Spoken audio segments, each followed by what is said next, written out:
நாமத்தினாலே இந்த பைபிள் ஸ்டடிக்கு வந்திருக்கிற உங்கள் அனைவரையும் இயேசுவின் நாமத்தினாலே நான் வாழ்த்துகிறேன். இந்த நாளிலே கூட இந்த வகுப்பில் நம்ம கற்றுக்கக்கூடிய ஒரு பாடம் என்னன்னு பார்த்தீங்கன்னா, நம்ம இதற்கு முன்னாடி பார்த்த ஒவ்வொரு பாடங்களையும் பார்க்குறோங்க. ஆதியாகமத்திலேருந்து வெளிப்படுத்தின சுவிசேஷம் வரைக்கும் நம்ம ஒவ்வொரு சம்பவங்களின் அடிப்படையில் இந்த வேதாகமத்தை நாம் தியானித்து கொண்டு வருகிறோம். இந்த நாளில் நம்ம பார்க்க இருக்கிறது என்னவென்று சொன்னால், புதிய ஏற்பாடு 27 புத்தகங்களை உடைய புதிய ஏற்பாடை நம்ம இந்த நாளில் பார்க்க இருக்கிறோம். இதில் பார்த்தீங்கன்னா, இன்றைக்கு மத்தேயு எழுதின சுவிசேஷ புத்தகத்திலிருந்து நாம் ஒவ்வொரு சம்பவமாக நாம் ஆராய இருக்கிறோம். இந்த புதுசாக நம்ம பைபிள் வாசிக்கிறவங்க, இல்லை பைபிளை குறித்து மத்தேயுவிலிருந்து விளக்கங்கள் தெரியாதவங்க, இந்த வகுப்பு உங்களுக்கு பிரயோஜனமாக இருக்கும். எனவே இந்த பைபிள் ஸ்டடியில் சொல்லப்படுகிற ஒவ்வொரு காரியங்களையும் உங்கள் வேதாகமத்தில் நீங்கள் குறித்து கொள்வது மிகவும் உங்களுக்கு பயனுள்ளதாக இருக்கும். புதிய ஏற்பாடு 27 புத்தகங்களை கொண்டது இந்த புதிய ஏற்பாடு. இந்த புதிய ஏற்பாட்டில் பார்த்தீங்கன்னா, மத்தேயு எழுதின சுவிசேஷம், மார்க் எழுதின சுவிசேஷம், லூக்கா எழுதின சுவிசேஷம், யோவான் எழுதின சுவிசேஷம், இந்த 4 சுவிசேஷங்களையும் இயேசுவினுடைய வாழ்க்கை வரலாறை குறித்து மிகவும் தெளிவாக எழுதப்பட்டிருக்கிறது. மீதி இருக்கிற பார்த்தீங்கன்னா, ரோமர்லேருந்து நீங்கள் பார்த்தீங்கன்னா 14 நிருபங்கள் பவுலால் எழுதப்பட்டது. 7 நிருபங்கள் பொதுவான நிருபங்களாக எழுதப்பட்டது. ஒரு வெளிப்படுத்தின விசேஷம் எழுதப்பட்டது. மொத்தம் 27 புத்தகங்களை இந்த புதிய ஏற்பாட்டில் கொடுக்கப்பட்டிருக்கிறது. அதில் தான் நம்ம இன்றைக்கி முதல் புக்காக மத்தேயு எழுதின சுவிசேஷத்தை நம்ம பார்க்க இருக்கிறோம். இந்த மத்தேயு எழுதின சுவிசேஷத்தில் பார்த்தீங்கன்னா, இந்த மத்தேயு எழுதினது யாருன்னு பார்த்தீங்கன்னா, மத்தேயு தான் இந்த புத்தகத்தை எழுதியிருக்கிறார். அதற்கு ஆதார வசனமாக பார்க்கிறோம். மத்தேயு 9வது அதிகாரம் 9வது வசனத்தில் மத்தேயு என்கிற பெயர் இங்கே மட்டும்தான் குறிப்பிடப்பட்டிருக்கிறது. இந்த மத்தேயு என்கிற பெயருடைய அர்த்தம் என்னன்னு பார்த்தீங்கன்னா, தேவனுடைய கொடை என்று சொல்லி வேத அறிஞர்கள் சொல்லுகிறார்கள். இந்த மத்தேயு கப்பர்நகுமை சேர்ந்தவர். மார்க் 12வது அதிகாரம் 1வது வசனத்தையும் 14வது வசனத்தையும் நாம் சேர்த்து வாசிக்கிற பொழுது, மத்தேயு ஒரு கப்பர்நகுமை சேர்ந்தவர். கலிலேயா கடல் பகுதியில் வடமேற்கு பகுதியில் பெரிய நகரமாக இந்த கப்பர்நகும் அமைந்திருக்கிறது. இந்த மத்தேயுனுடைய தகப்பனுடைய பெயர் பார்த்தீங்கன்னா அல்பேயு என்று சொல்லப்பட்டிருக்கிறது. மத்தேயுவிற்கு லேவி என்றும் பெயர் உண்டு. இதை நம்ம எங்கே பார்க்குறோம்னா, மார்க் 2வது அதிகாரம் 14வது வசனம், லூக்கா 5:27வது வசனத்தை பார்க்கிற பொழுது இந்த 2 சுவிசேஷங்களையும் ஒப்பிட்டு பார்க்கிற பொழுது மத்தேயுக்கு லேவி என்கிற ஒரு பெயரும் இருந்திருக்கிறது.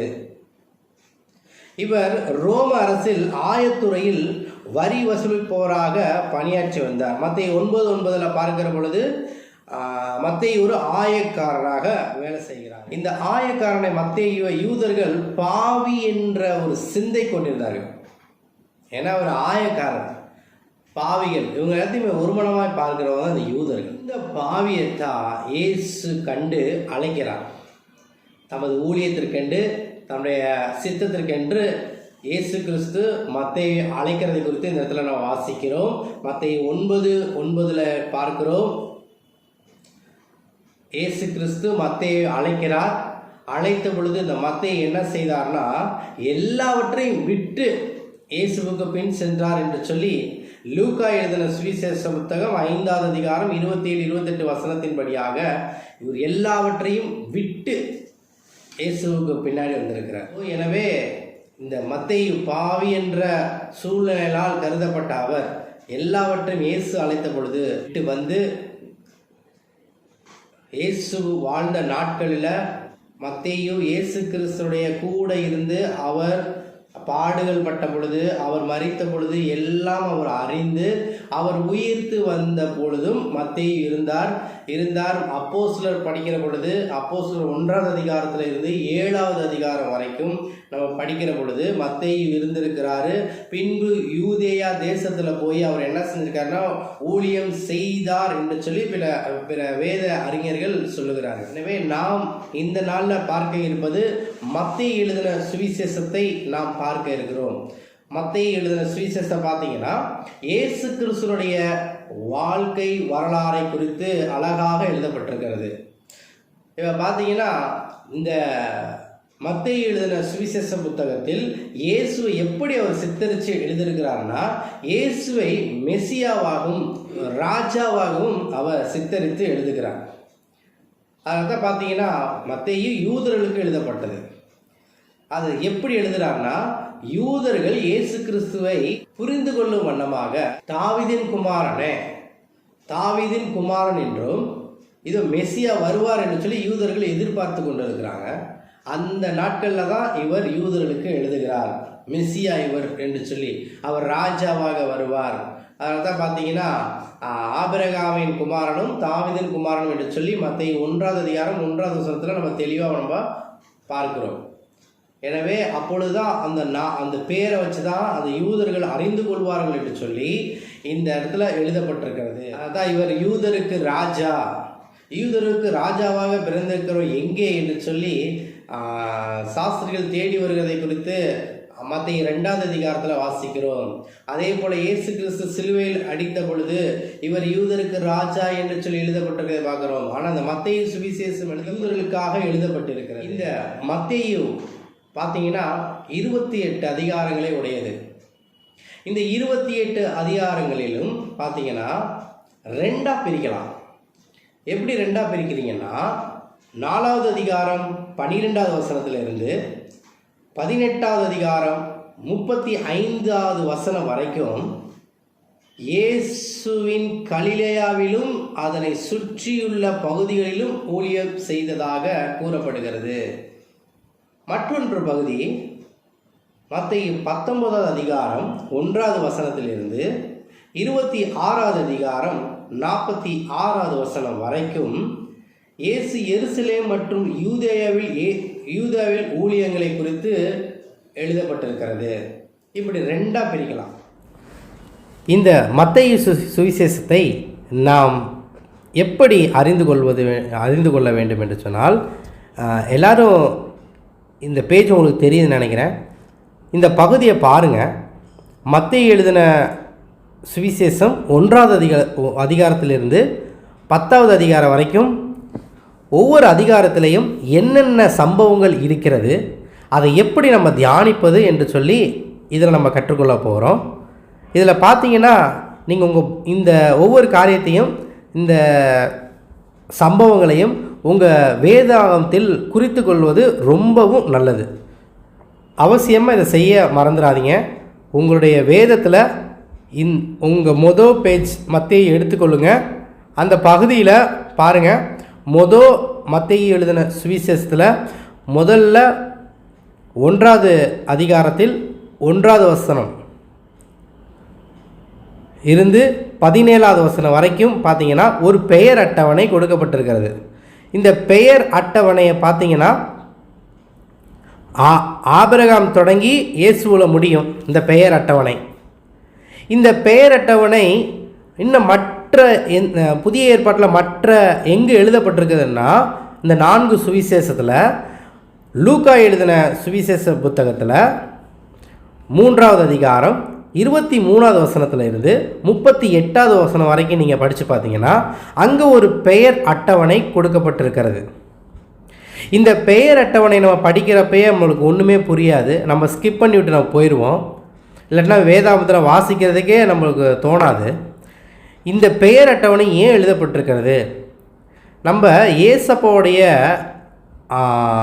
இயேசுவை நாம் அறிந்து கொள்ள வேண்டும் என்று சொன்னால் முக்கியமாக இந்த 4 சுவிசேஷங்களையும் என்ன சம்பவம் இருக்கிறதோ அதை 4 சுவிசேஷத்தையும் சேர்த்து நம்ம என்ன செய்யணும்னா படிக்க வேண்டும், வாசிக்க வேண்டும்.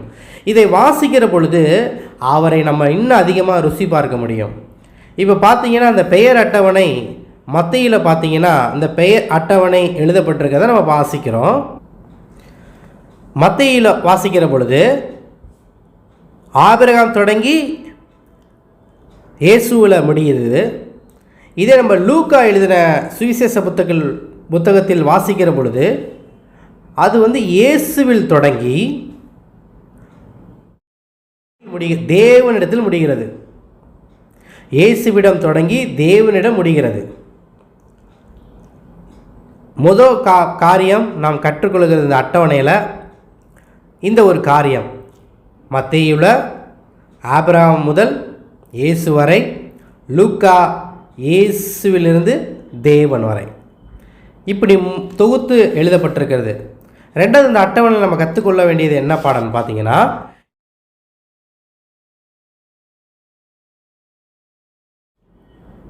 இதில் பார்த்தீங்கன்னா பழைய ஏற்பாட்டில் வாசிக்கிறப்ப பெண்களுக்கு ஒரு முக்கியத்துவம் இல்லாததான் நம்ம பார்க்குறோம்.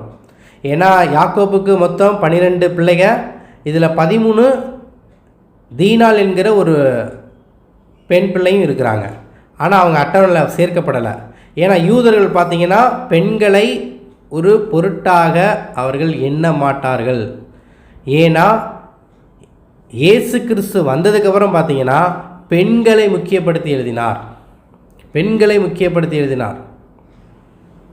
அப்போ பார்த்தீங்கன்னா அடுத்து பார்த்தீங்கன்னா 5வது வசனத்தில் ராகாப் என்ற பெண்ணின் பெயரும் எழுதப்பட்டிருக்கிறது. ராகாபை குறித்து யோசுவா 2வது அதிகாரத்தில் நாம் வாசிக்கிறோம். அடுத்து பார்த்தீங்கன்னா அதே மத்தேயு 1வது அதிகாரத்தில் பெயர் அட்டவணையில் அதே 5வது வசனத்தில் ரூத் என்கிற பெண்ணின் பெயரும் வந்திருக்கிறது. இந்த ரூத்தை குறித்து உங்களுக்கு தெரியும், அவர் கணவன் இறந்து போயிட்டாங்க, அந்த பெண்ணுடைய பெயரும் எழுதப்பட்டிருக்கிறது. அடுத்து 6வது வசனத்தை வாசிக்கிற பொழுது பத்சபேல் உரியாவின் மனைவியை குறித்து இந்த இடத்துல எழுதப்பட்டிருக்கிறது. உரியாவின் மனைவி யாருன்னு உங்களுக்கு தெரியும். 2 சாமுவேல் 11வது அதிகாரத்தில் நீங்கள் வாசிக்கிற பொழுது தாவீது என்ன செய்கிறாப்புல, இந்த உரியாவின் மனைவியை தீட்டுப்படுத்தி உரியாவை கொல்லுகிற காரியத்தை பார்க்கிறோம். அடுத்து இதில் 4 பெண்கள் பெயர் வந்தது, 5வது பெயர் மரியாள். இந்த 5 பெண்களை வைத்து தான் இந்த வம்ச வழியில் நம் அருள்நாதர் இயேசு கிறிஸ்து பிறக்கிறார். ஸோ இந்த பெயர் அட்டவணையில் படித்து பார்த்தீங்கன்னா இவ்வளோ ரகசியங்கள் அடங்கியிருக்கிறது. இன்னும் அநேக காரியங்கள் இருக்கிறது. இந்த வம்சத்தை தான் தேவன் தெரிந்தெடுக்கிறார். எனவே தான் இந்த அட்டவணையில் முதலாம் வசனம் போட்டிருக்கிறது, ஆபிரகாமின் குமாரனாகி தாவீதின் குமாரனாகி இயேசு கிறிஸ்துன்னு வரலாறு. அப்போ இந்த ஆபிரகாமையே இந்த இடத்துல முன்னாடி கொண்டு வந்திருக்கிறாங்க. தாவீது பேர் ஏன் கொண்டு வந்திருக்காருன்னு பார்த்தீங்கன்னா, யூதர்கள் நல்ல கற்று தேர்ந்தது தான் இந்த ஆபிரகாம், தாவீது. இவங்க 2 பேர்த்து பேரும் யூதர்களுக்கு நன்கு அறிந்த பெயர். அதனால தான் இந்த பெயரை முன்னாடி எழுதப்பட்டிருக்கிறது. மத்தேயு எழுதுகிறாரு. 2வது பார்த்தீங்கன்னா மெஸ்ஸியா வருவார் என்று சொல்லி அவர்களை எதிர்பார்த்து கொண்டு இருக்கிறார்கள். அதனால் தாவீதின் குமாரனே, தாவீதின் குமாரர் என்று சொல்லி அநேக காரியங்கள் எழுதப்பட்டிருக்கிறது. 2வது பார்த்தீங்கன்னா இந்த பெயர் அட்டவணை மத்தேயுவில் எழுதப்பட்டிருக்கிறது, மார்க்கில் கிடையாது, லூக்காவில் எழுதப்பட்டிருக்கிறது, யோவானில் கிடையாது. அடுத்து பார்த்தீங்கன்னா இந்த முதல் அதிகாரத்தில் 2 நிகழ்ச்சிகள் சொல்லப்பட்டிருக்கிறது. அது என்னன்னா, முதல்ல பெயர் அட்டவணை, 2வது இயேசுவின் பிறப்பு. இந்த முதல் அதிகாரத்தில் என்ன எழுதியிருக்குதுன்னு நீங்கள் அறியணும்னா, முதல்ல பெயர் அட்டவணை 1வது வசனத்திலேருந்து 17வது வசனம் வரைக்கும், அடுத்து 18வது வசனத்தில் இருந்து 25வது வசனம் வரைக்கும் இயேசுவின் பிறப்பை குறித்து எழுதப்பட்டிருக்கிறது. இந்த 2 சம்பவங்களும் மத்தேயு எழுதின சுவிசேஷம் 1வது அதிகாரத்தில் எழுதப்பட்டிருக்கிறது. இப்போ இந்த இயேசுவின் பிறப்பை குறித்து நான் வாசிக்கிற பொழுது இந்த இயேசுவின் பிறப்பை குறித்தான சம்பவங்கள் இந்த 3 சுவிசேஷங்களில் எங்கே எழுதப்பட்டிருக்கிறது பார்த்தீங்கன்னா, மார்க்குவில் எழுதப்படவில்லை. லூக்கா இதை பற்றி எழுதுகிறாரு. லூக்கா 1வது அதிகாரம் 26லேருந்து 38வது வசனம் வரைக்கும். அடுத்து லூக்கா 2வது அதிகாரம் 1லிருந்து 52 வசனம் வரைக்கும் இயேசுவின் பிறப்பை குறித்து எழுதப்பட்டிருக்கிறது. இதை குறித்து யோவான் எழுதலை. மத்தேயு லூக்கா மட்டும்தான் இயேசுவின் பிறப்பை குறித்து எழுதியிருக்கிறாங்க. அடுத்து பார்த்தீங்கன்னா 2வது அதிகாரம் எடுத்துக்கொள்ளுங்க. மத்தேயு 2வது அதிகாரம்.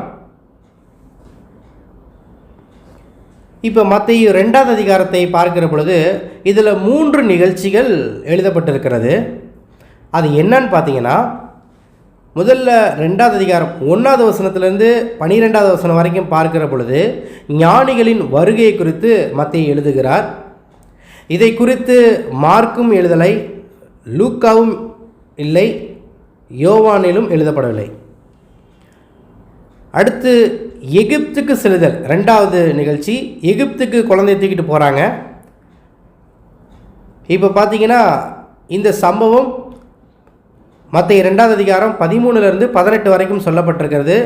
இதை குறித்து மார்க்கும் எழுதப்படவில்லை, லூக்காவும் எழுதப்படவில்லை, யோவானும் எழுதப்படவில்லை. அடுத்த சம்பவம் 3வது சம்பவம் குழந்தையை தூக்கிட்டு நாசரேத்துக்கு திரும்பி செல்லுதல். இந்த சம்பவம் மத்தேயு 2வது அதிகாரம் 19லிருந்து 23 வரைக்கும் எழுதப்பட்டிருக்கிறது. இதை குறித்து மார்க்கு எழுதவில்லை, லூக்காவும் எழுதவில்லை, யோவானும் எழுதவில்லை. அடுத்ததாக 3வது அதிகாரம். 3வது அதிகாரத்தில் 2 நிகழ்ச்சிகள் கொடுக்கப்பட்டிருக்கிறது.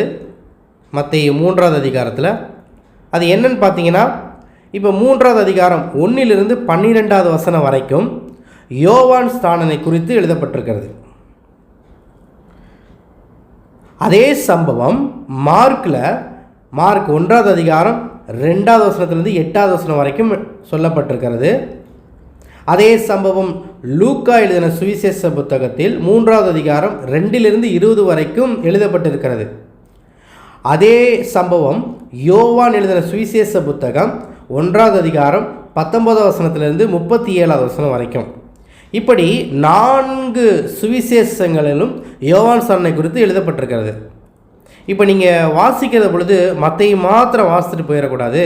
இந்த யோவான் ஸ்நானனை குறித்து வேறு எங்கே போட்டிருக்கிறதுன்னு பார்த்தீங்கன்னா, மார்க்கில் எழுதப்பட்டிருக்குது, லூக்காவில் எழுதப்பட்டிருக்கிறது, யோவானில் எழுதப்பட்டிருக்கிறது. இப்போ நீங்கள் இந்த யோவான் ஸ்நானனை குறித்து ஒரு தெளிவான ஒரு காரியத்தை நீங்கள் புரிந்து கொள்ள வேண்டும் என்று சொன்னால், இந்த 4 சுவிசேஷத்திலையும் யோவானை குறித்து என்ன சொல்லப்பட்டிருக்கிறதுன்னு சொல்லி தெளிவாக வாசிக்கிற பொழுது ஒரு பாடத்தை நாம் இதிலிருந்து கற்றுக்கொள்ளலாம். அடுத்து பார்த்தீங்கன்னா 2வது நிகழ்ச்சி இயேசுவின் ஞானஸ்தானம். இந்த இயேசுவின் ஞானஸ்தானத்தை குறித்து நான் போன வீடியோவில் உங்களுக்கு தெளிவாக நான் சொல்லியிருந்தேன். இயேசுவின் ஞானஸ்தானத்தை குறித்து மத்தேயு 3வது அதிகாரம் 13லிருந்து 17 வரைக்கும் இயேசுவின் ஞானஸ்தானம். இதே ஞானஸ்தான நிகழ்ச்சியை மார்க்கு 1வது அதிகாரம் 9லிருந்து 11 வரைக்கும் எழுதப்பட்டிருக்கிறது. அதே இயேசுவின் ஞானஸ்தானம் லூக்கா எழுதின சுவிசேஷ புத்தகம் 3வது அதிகாரம் 21லிருந்து 23 வரைக்கும் சொல்லப்பட்டிருக்கிறது. இயேசுவின் ஞானஸ்தானத்தை குறித்து யோவான் சுவிசேஷத்தில் எழுதப்படவில்லை. இந்த யோவான் ஸ்நானனை குறித்து நீங்கள் என்ன அறிஞ்சு கொள்ள வேண்டும் என்று சொன்னால், யோவானை பற்றி இயேசு கூறிய சம்பவத்தை மத்தேயு 11வது அதிகாரம் 2வது வசனத்திலிருந்து 14வது வசனம் வரைக்கும், அடுத்து மத்தேயு 17வது அதிகாரம் 10லிருந்து 13வது வசனம் வரைக்கும் நீங்கள் படித்தீங்கன்னா யோவான் ஸ்நானனை குறித்து இயேசு பேசினதை குறித்தும், அடுத்து யோவானை சிறையில் போட்டாங்க, அடுத்து தலையை சிறை சேதம் பண்ணாங்க. இந்த சம்பவத்தை நம்ம எங்கே வாசிக்கிறோம்னா மத்தேயு 14வது அதிகாரம் 1லிருந்து 12 வரைக்கும் பார்க்கிற பொழுது யோவானுடைய முழு ஹிஸ்டரியையும் நம்ம வேதாகமத்திலிருந்து கற்றுக்கொள்ளலாம். ஆவியானவர் இந்த காரியத்திலையும் இந்த சம்பவங்களையும் நம்மோடு இடைப்படுவார். அடுத்தது 4வது அதிகாரம். இந்த 4வது அதிகாரத்தில் 2 நிகழ்ச்சிகள் எழுதப்பட்டிருக்கிறது. அது என்னன்னு பார்த்தீங்கன்னா, முதலாவது இயேசு சாத்தானால் சோதிக்கப்படுதல். மத்தேயு 4வது அதிகாரம் 1வது வசனத்திலிருந்து 11வது வசனம் வரைக்கும் இயேசு சாத்தானால் சோதிக்கப்படுகிற நிகழ்ச்சியை குறித்து எழுதப்பட்டிருக்கிறது. அதே சம்பவம் மார்க் எழுதின சுவிசேஷத்தில் 1வது அதிகாரம் 12லிருந்து 13 வரைக்கும் எழுதப்பட்டிருக்கிறது. அதே சம்பவத்தை லூக்கா எழுதுகிறாரு. 1வது அதிகாரம் 1லிருந்து 17 வரைக்கும் சொல்லப்பட்டிருக்கிறது. அதே சம்பவத்தை யோவான் எழுதின சுவிசேஷத்தில் 1வது அதிகாரம் 1லிருந்து 13 வரைக்கும் சொல்லப்பட்டிருக்கிறது. அதே சம்பவத்தை லூக்கா எழுதுகிறாரு. 1வது அதிகாரம் 12லிருந்து 13 வரைக்கும் சொல்லப்பட்டிருக்கிறது. அதே சம்பவத்தை லூக்கா எழுதின சுவிசேஷம் 4வது அதிகாரம் 1 to 13 வரைக்கும் எழுதப்பட்டிருக்கிறது. இதை குறித்து யோவான் எழுதவில்லை. அடுத்து பார்த்தீங்கன்னா முதல் சீசர்களின் அழைப்பு. இந்த மத்தேயு 4வது அதிகாரம் 18வது வசனத்திலிருந்து 22வது வசனம் வரைக்கும் நீங்கள் பார்க்கிற பொழுது முதல் சீசரின் அழைப்பை குறித்து எழுதப்பட்டிருக்கிறது. அதே சம்பவம் மார்க்கு 1வது அதிகாரம் 16லிருந்து 20 வரைக்கும் எழுதப்பட்டிருக்கிறது. அதே சம்பவம் லூக்கா 5வது அதிகாரம் 2வது வசனத்திலிருந்து 11வது வசனம் வரைக்கும் எழுதப்பட்டிருக்கிறது. அதே சம்பவம் யோவான் எழுதின சுவிசேஷ புத்தகம் 1வது அதிகாரம் 35லிருந்து 50 வரைக்கும் எழுதப்பட்டிருக்கிறது. அடுத்து 5வது அதிகாரம் வருகிறோம். அந்த 5வது அதிகாரத்தில் பார்த்தீங்கன்னா இந்த 5ஆம் அதிகாரம் 6ஆம் அதிகாரம் 7ஆம் அதிகாரம் இந்த 3 அதிகாரங்களும் இயேசு மலையில் ஜனங்களுக்கும் சீசர்களுக்கும் எடுத்து சொன்ன செய்தியாக இருக்கிறது. அதாவது இந்த மத்தேயு சுவிசேஷ புத்தகத்தில் 5 பெரும் செய்திகள் இருக்கிறது. பெரிய செய்தியை ஏசப்பா சொல்கிறாரு. இதை நான் இந்த கிளாஸ் முடிவில் நான் அந்த 5 பிரசங்கங்களையும் நான் சொல்லிடுறேன். இப்போ பார்த்தீங்கன்னா 5வது அதிகாரத்திலிருந்து 7வது அதிகாரம் வரைக்கும். இப்போ நீங்கள் குறிப்பாக 5வது அதிகாரம் 1வது வசனத்தை நீங்கள் வாசித்தீங்கன்னா அவர் திரளான ஜனங்களை கூடி வர்றதை பார்த்துட்டு அவர் என்ன செய்கிறார்னா ஒரு மலையின் மேல் ஏறினார் அப்படின்ட்டு இருக்கும். அதே 8வது அதிகாரம் 1-2 வசனங்களை படித்து பார்த்தீங்கன்னா அவர் மலையிலிருந்து இறங்கினார் அப்படின்னு சொல்லப்பட்டிருக்கோம். அப்போ இந்த 5வது அதிகாரம் 6வது அதிகாரம் 7வது அதிகாரம் எல்லாமே சேர்த்து இயேசு மலை பிரசங்கம் என்று சொல்லப்பட்டிருக்கிறது. அடுத்தது பார்த்தீங்கன்னா 8வது அதிகாரம் வந்துடலாம்.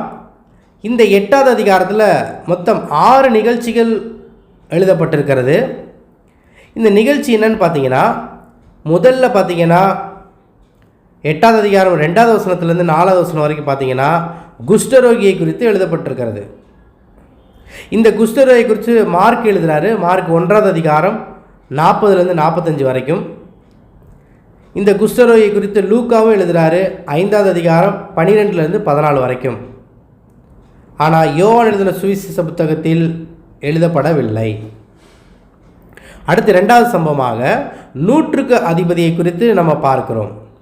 அந்த 100க்கு அதிபதியை குறித்து மத்தேயு எழுதுகிறாரு இந்த 8வது அதிகாரத்தில் 5லிருந்து 13 வரைக்கும். இந்த 100க்கு அதிபதியை குறித்து மார்க்கில் எழுதப்படவில்லை. அடுத்து பார்த்தீங்கன்னா இந்த 100க்கு அதிபதியை குறித்து லூக்கா எழுதுகிறாரு. லூக்கா 7வது அதிகாரம் 1வது வசனத்திலிருந்து 10வது வசனம் வரைக்கும். இந்த 100க்கு அதிபதியை குறித்து யோவான் எழுதவில்லை. அடுத்து 3வது சம்பவமாக இயேசு பேதுருவின் மாமி மற்றும் அநேகரை சுகப்படுத்துதல். இதை குறித்து எங்கே பார்க்குறோம்னா மத்தேயு 8வது அதிகாரம் 14வது வசனத்திலேருந்து 16வது வசனம் வரைக்கும் பார்க்குறோம். இதே சம்பவம் மார்க் 1வது அதிகாரம் 29லேருந்து 34 வரைக்கும் சொல்லப்பட்டிருக்கிறது.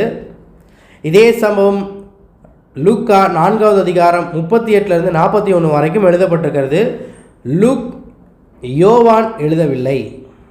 அடுத்து பார்த்தீங்கன்னா வேதபாரகன் சீசன், அதாவது ஏசப்பா வேதபாரன் கேட்பார், நான் உங்களை பின்பற்றி வர வேண்டும் என்று விரும்புகிறேன்னு. ஆனால் ஆண்டவர் சொல்லுவார், நரிகளுக்கு குழிகள் உண்டு என்று சொல்லி அந்த சம்பவம் உங்களுக்கு தெரியும். அடுத்து சீசனை பார்த்து சொல்லுவார், நீ என்னை பின்பற்றி வா. அந்த சீசன் சொல்லுவான், நான் போய் என் தகப்பனை அடக்கமா. இல்லை, ஆண்டவர் என்ன சொல்லுவார்னா, என்னை பின்பற்றி வா, மரித்தவர் அடக்கம் பண்ணட்டும் சொல்லுவார். இந்த சம்பவம் மத்தேயு 8வது அதிகாரம் 19லேருந்து 22வது வசனம் வரைக்கும் எழுதப்பட்டிருக்கிறது. இந்த சம்பவத்தை குறித்து மார்க் எழுதவில்லை. ஆனால் இந்த சம்பவத்தை குறித்து லூக்கா எழுதுகிறாரு. லூக்கா 9வது அதிகாரம் 57லேருந்து 60 வரைக்கும். இந்த சம்பவத்தை யோவான் எழுதவில்லை. அடுத்து இயேசு பெருங்காற்றை அடக்கினார். இந்த சம்பவத்தை குறித்து மத்தேயு 8வது அதிகாரம் 23லேருந்து 27 வரைக்கும் எழுதப்பட்டிருக்கிறது.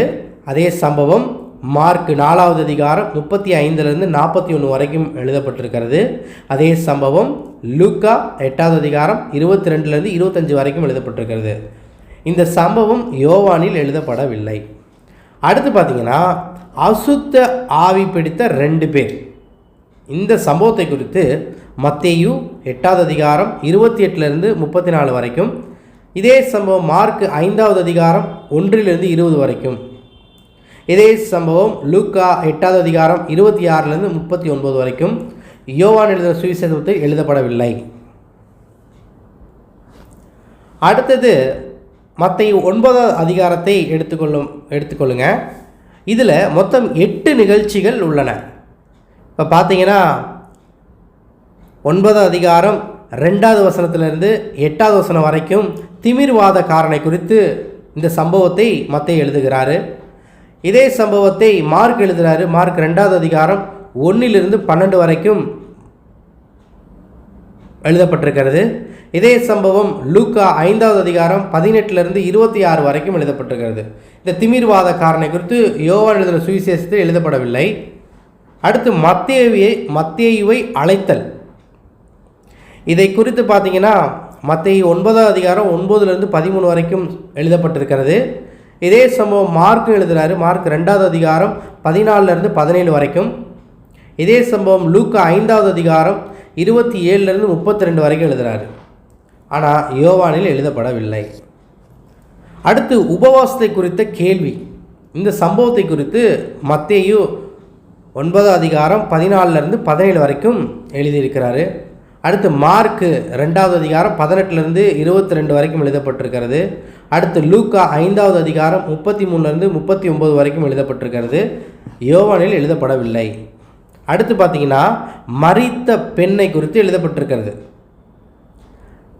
மத்தேயு 9ல் 18லிருந்து 19, 23வது வசனத்துலேருந்து 25வது வசனம் வரைக்குமே இந்த காரியத்தை குறித்து நம்ம பார்க்குறோம். இதே சம்பவம் மார்க் எழுதுகிறாரு. மார்க் 22வது அதிகாரம் மார்க் 5வது அதிகாரம் 22வது வசனத்துலேருந்து 24வது வசனம் வரைக்கும், அடுத்து 35வது வசனத்துலேருந்து 43வது வசனம் வரைக்கும் எழுதப்பட்டிருக்கிறது. அடுத்து இதே சம்பவம் லூக்கா 8வது அதிகாரம் 41வது வசனத்திலிருந்து 56வது வசனம் வரைக்கும்